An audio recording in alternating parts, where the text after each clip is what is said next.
ಐಷಾ ಸಾಹೇಬರು ಬಂದಿದ್ದಾರೆ. ಸ್ವಲ್ಪ ತುಸು ನೆಮ್ಮದಿ.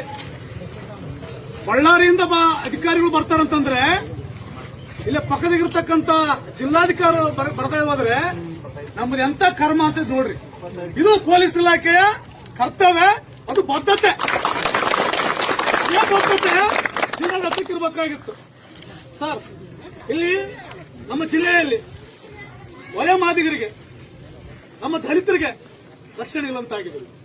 ನಿಮಗೆ ತಿಳಿದಿರುವಂತೆ ಘಟನೆ ಆಯ್ತು, ಕಗ್ಗೋಲೆ ಆಯ್ತು, ಮದ್ಲಾಪುರ ಘಟನೆ ಆಯ್ತು. ಈಗ ನಮ್ಮ ಅಶ್ವಿನನ್ನು ಕಳ್ಕೊಂಡಿದ್ದೀವಿ.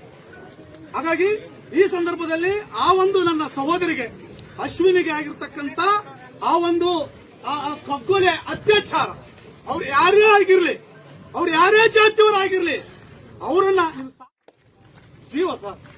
ಒಬ್ಬಳೇ ಮಗಳು ಸಾರಾಯಮ್ಮ, ಆ ಕುಟುಂಬಕ್ಕೆ ಒಬ್ಬಳೇ ಮಗಳು. ಆ ಮಗಳು